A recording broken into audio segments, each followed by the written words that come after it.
Hi, Nova. Hi, Fox. Welcome back. We're New back. season. Oh, my God. Season 2. Season 2. Woo. It's been so long. I know. I'm so ready. Yeah. What are we talking about this time? We are talking about rules versus boundaries. Oh, yes. Yes. So this is our Big Feels series. This is episode number 2 of that series. So I think what makes rules versus boundaries so interesting is that it's sort of like it's a really ongoing topic. It's not a really easy cut and dry, like, here it is. Everyone knows exactly this and here's how to understand it. Oh, It's squishy I wish that it were. There's so much gray. There's so much nuance. So let's start with rules. So, what is a rule? A set of explicit regulations governing conduct within a particular activity or sphere. Yeah, that's the really like stuffy way to describe it. Stuffer. Yes.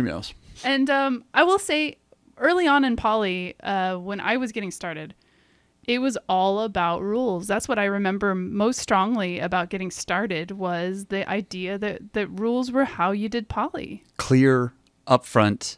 Yeah, and to the credit of rules, the idea was that, like, you know, if you're really self-aware, then you can craft rules that are really good. Mm-hmm. And bonus, if you have clear rules, other people agreeing to them can consent to them because they're clear. It was kind of like a shortcut to good communication. Yeah, I think that's one way of thinking about it. Yeah. To me, it was like, I've already done all the work up front, and I've written a manual about how to date me. Right. Here it is. The giant tome that you present. Turn to page 367. If you'll note. Subsection, The paragraph dog-eared 2. pages. Subsection B. Yes. It's a very sexy way to start a relationship. The do not date my coworkers clause. Yeah, and that actually, you know, as far as examples go, I think that's kind of a good example. I think I don't think I've ever had that rule or encountered that rule, but I think that'd be a pretty straightforward one. Yep. You know, to say like, hey, I don't want you to date anyone that I'm currently working with, mm-hmm. right? So even though there were some really great aspects to rules, I think that the poly community quickly found where rules start to break down or where they fail. Right. The underlying problematic side. Yes. And I think one of the things that can be problematic about rules is that they're usually about protecting one particular relationship. I feel like a lot of times when you hear about rules, it's in the context of hierarchical poly. Mm-hmm. And so a lot of times those rules are often finding ways to protect that relationship. Right.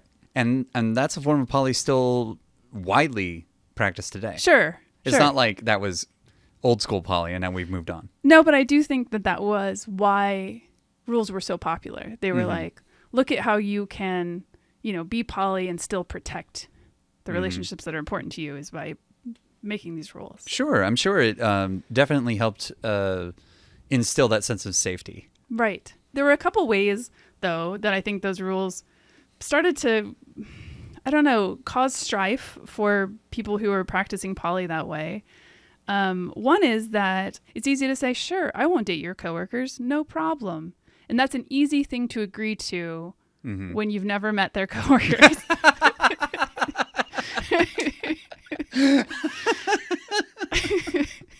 You might understand the reason for it. Yeah. But they got some hot coworkers, so like, can we revisit that? Right. So I think it's often, you know, intellectual mind is a little different than emotional mind. Sure. And the other way that it often broke down is that a lot of times because rules are about you, like, or about the people in a relationship agreeing to them, other people don't get a chance to make them or change them. People who will be affected by those rules. Yes, right. So a different example would be, I do have a partner that I've traveled to Cancun with many times, which would be Elliot, and we have a great time there. And in a world where we wanted to protect that relationship or protect that special thing we've done, we could say, okay, you can only travel to Cancun with me. You can't travel with anyone else. Sure. And so in that world, anyone else he meets would have to abide by this rule that they didn't get to participate in. I mean, it could be that they also love to travel to Cancun, but they didn't get to make or change that rule. Mm-hmm. So yeah, the partner that doesn't get to go to Cancun with Elliot now because of this hypothetical rule, but they're not in the primary relationship. They're not in the you and Elliot relationship that set up that rule. So why would they get a say? Well, because they entering into relationship with Elliot to have an authentic relationship with him, it feels like they should have an opportunity to make choices about the things they can and can't share together. To just have someone else, i.e. me, butting in and telling them, listen, you can and can't do this. You know, I mean, it doesn't give them an opportunity to be involved in that discussion. Right. And that's the slightly messy side of rules. Yeah, I think is that's how where they splash over onto other people. Yeah, I think that's where they can cause problems. They have wide ripple effects. Yeah. Which leads us to boundaries. Boundaries. The definition of a boundary. In any relationship, boundaries define where things like our personhood, our identity, our responsibility, and our control begin and end relative to the other person. I think that's a little bit dry, but it's a good one. Yeah, right? Mm-hmm.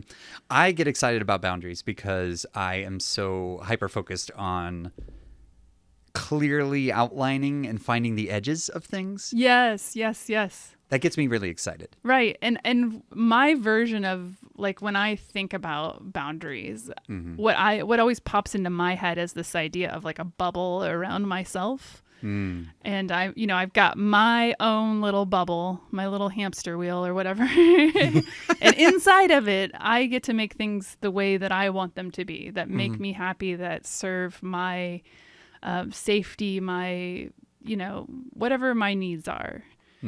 And then other people I encounter have their bubbles. I have my bubble. Yeah. And we're bouncing around. But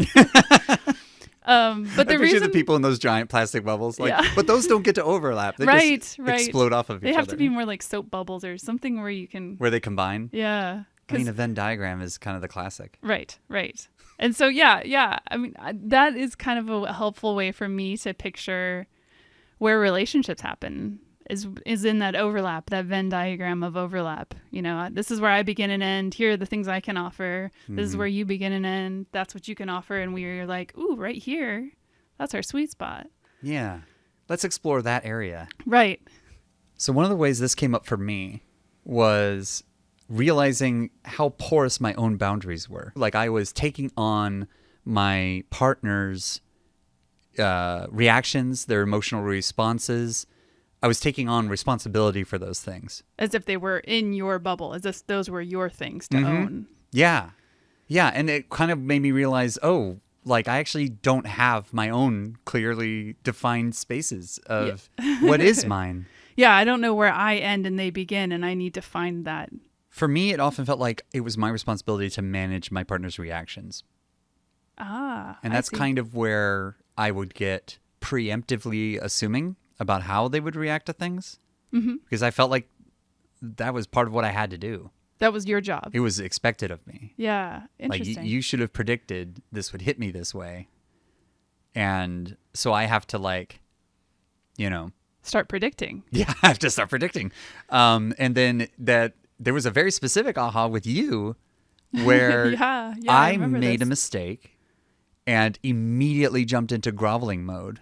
Or an apology mode. Well, also projecting onto me how I would feel. Well, exactly. In particular, you told me that you felt bad about ruining my day, and I was like, hold up. that is a unfair thing to jump to. Right. Assuming. Exactly. I mean, because I immediately started apologizing because I assumed I had that horrible effect on you. Yeah.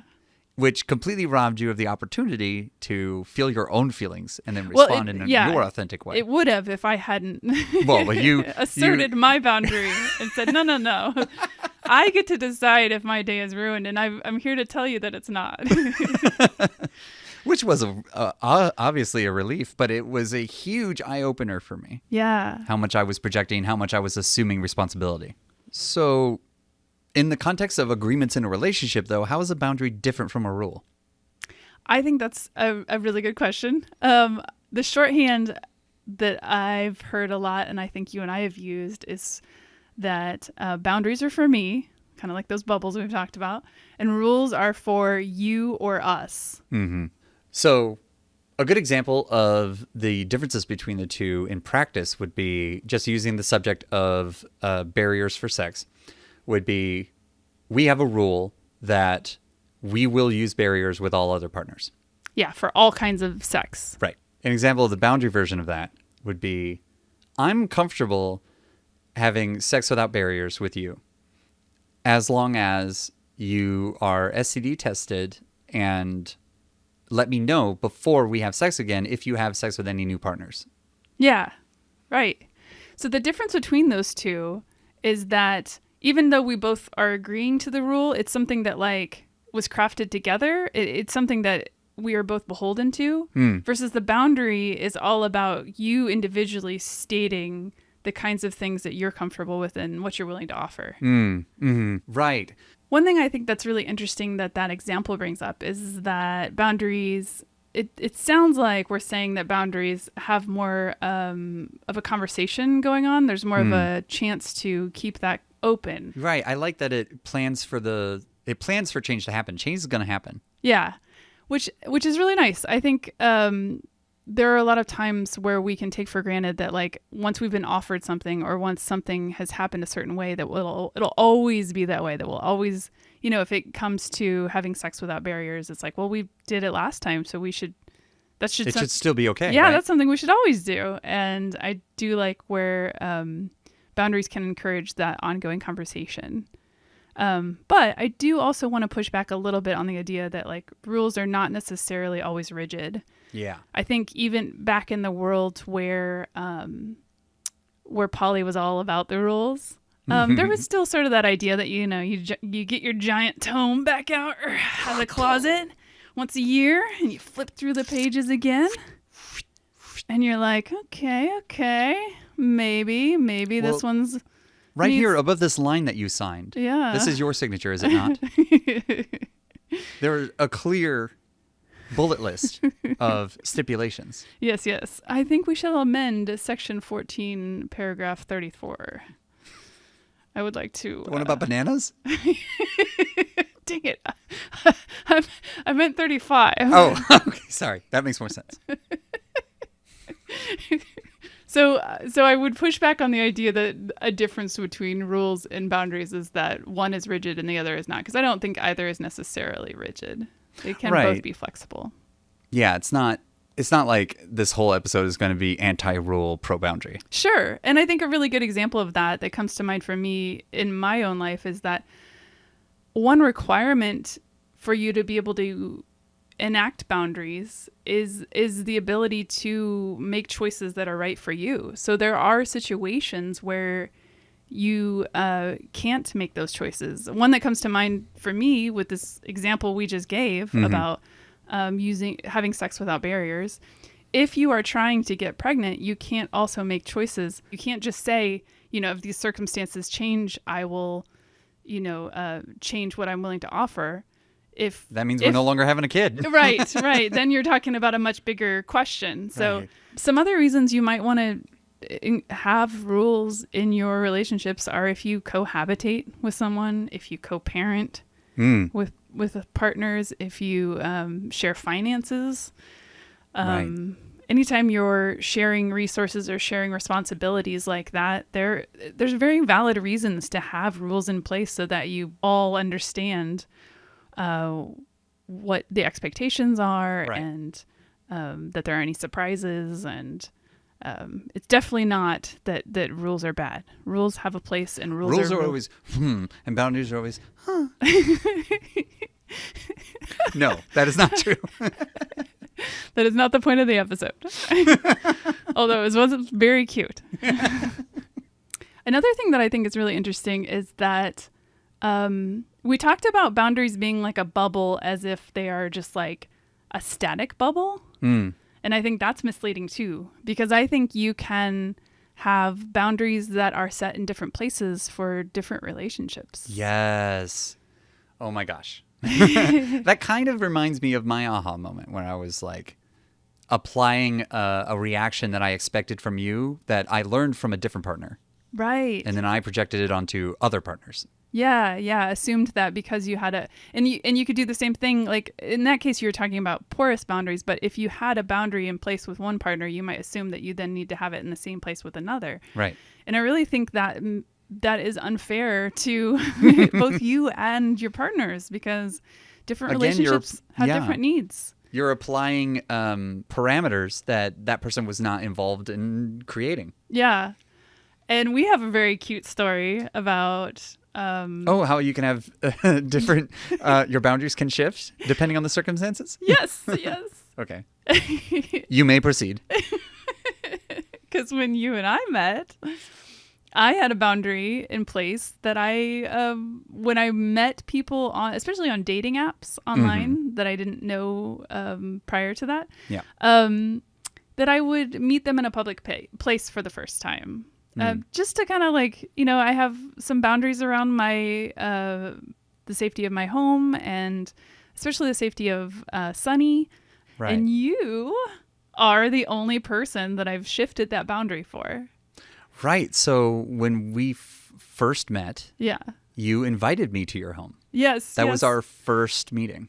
So I invited you to my porch, and I felt comfortable doing that because I could tell that this was a unique connection, and I was honoring the uniqueness of it, and I was aware that it felt right to me to do it differently than I'd ever done before. And that doesn't mean that anyone after you now should feel like they have a right to meet me at my house the first time we meet. That is a thing that I can continue to decide if I'm willing to shift that boundary ever again.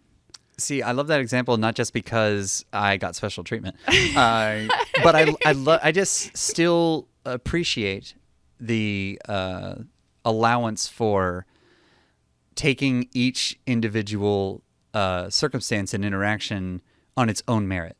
Yeah. And allowing for, this is a completely different set of parameters and circumstances. Right.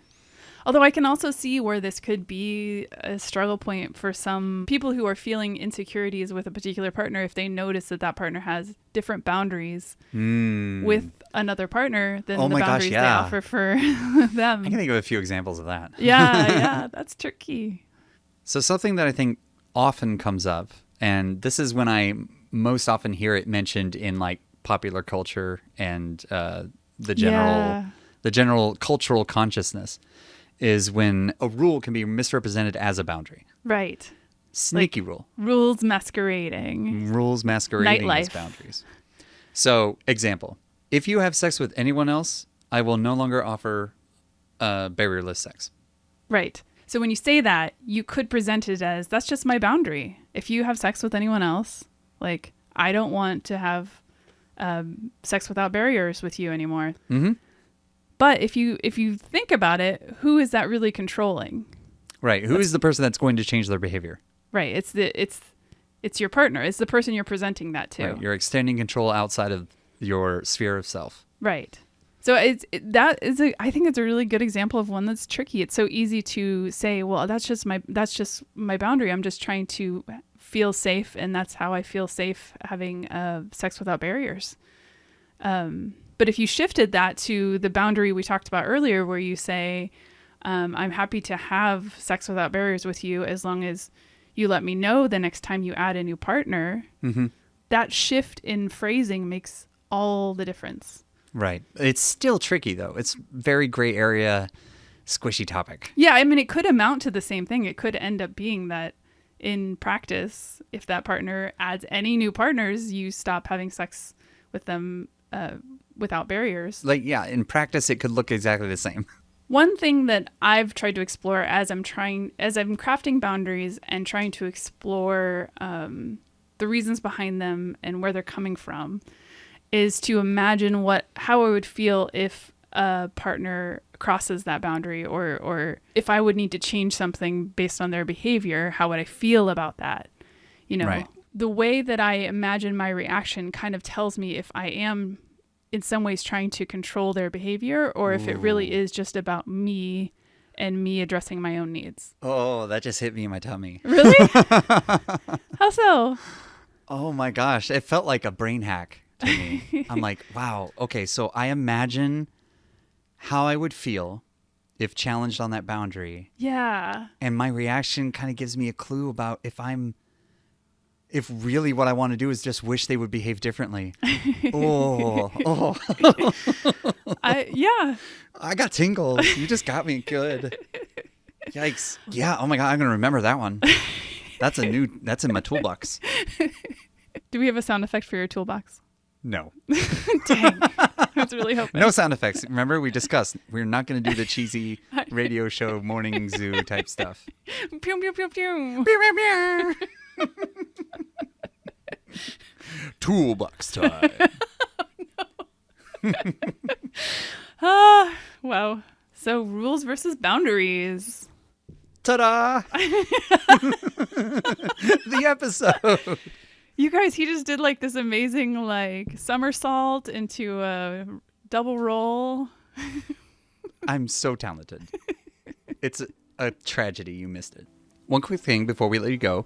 We're doing the crowdsource audience participation question again. What we need you to do is answer the question, what makes you feel secure in a relationship? You can record your answer or write to us at podcast@mindfulpoly.com. We'd love to hear your responses. Can't wait. Check out the season 1 crowdsource question. For inspiration. Yes. Episode 7, season 1. Check it out.